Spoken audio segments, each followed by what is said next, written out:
All right, fig lovers, today we're gonna pollard a fig tree. We're gonna talk about why this could be a good thing for you or a very bad thing for you. So before we begin this video, my cutting sale starts November 30th at 2 p.m. Eastern Standard Time.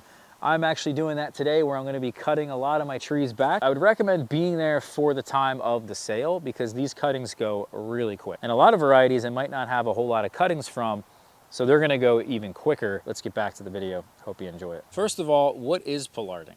Well, has your spouse ever had the idea to draw an imaginary line across whatever it is that they're pruning and then prune everything above that line? The line could be at your head, your chest, your waist, whatever the height is. They're removing everything above that imaginary line. Now, what exactly is the purpose of pollarding? Well, the main purpose a lot of people think about is actually reducing the height of their fig tree. So if your tree is too tall and you can't reach it, well, if you just cut it back really far and cut all the branches back really far, well, then it's obviously shorter this upcoming season. The problem is with pollarding anything is that you have to consistently do it every year. As I pollard this, next year the tree is going to grow 7 to 10 feet. Yeah.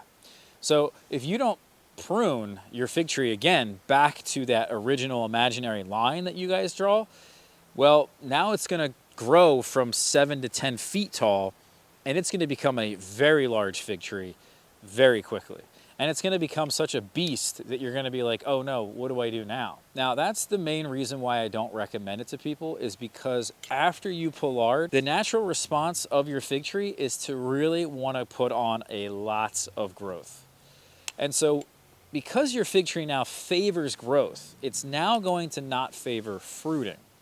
And your fruits, by the way, if they do ripen after doing this technique, will be about a month later than normal. So if you're gonna be in a cold climate, a short season climate, and you're gonna do this technique, well, you're probably gonna miss out on the fruit set. The other thing you're doing by pruning away the branches is that you're removing the Breba crop, or at least any chance that you can ripen the Breba crop. Now, the Breba crop ripens 30 to 45 days earlier than the main crop. So it's right now, it's present here on these branches. And if your variety produces Breba, or you rely on the Breba crop, well, now you just pruned it all away.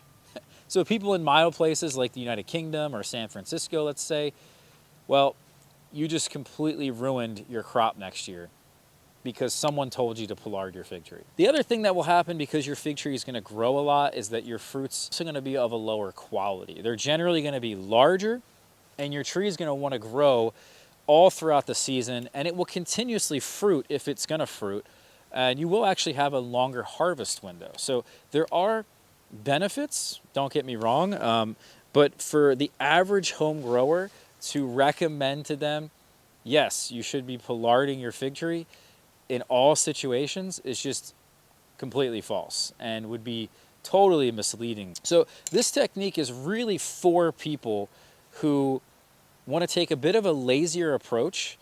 They also maybe might be a commercial grower, or they're somebody who needs to revitalize their fig tree, or they're somebody who has a very long growing season. So now you might be wondering, I'm going to show you the technique in a minute, but you might be wondering, well, Ross, if I can't reduce the height of my fig tree by pollarding it, how do I do that? You want to trace back, let's say, the tallest point on your fig tree, like this branch here, and trace it back to its lowest point.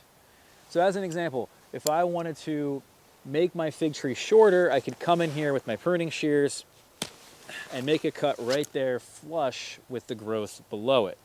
Now what's left behind are 2 fruiting branches with apical buds. The top third of your growth is going to be the growth that's going to grow a lot slower next year. So not only is it going to grow slower, it's going to fruit better earlier. The fruits are going to taste better. I can also come in here to this branch, again, make the cut right there, and now again the tree is shorter without messing up the growth next year. Now let's actually go ahead and pollard this thing. We're going to use our saw for this, and we're going to come in here and just kind of almost willy-nilly, we're just going to draw an imaginary line. I want to leave the scaffolds intact. I want to leave the main trunk intact. So I'm going to cut the laterals back. Here's some growth there. Come in here with my pruning shears on this one. That's gonna come out. That's gonna come out. Let's take this whole thing out. Now this one here, I'm actually gonna take this lateral really far back. It is encroaching into the other tree next to it.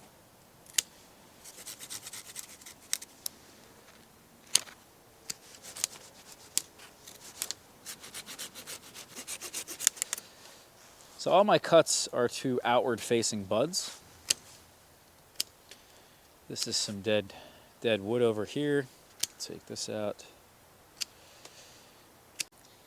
All right, so now we have a pollarded fig tree. You can see I've cut everything back to the laterals. I left the main trunk alone, also left the scaffolds alone, and now we have a severely cut back fig tree that's probably now half the height that it was.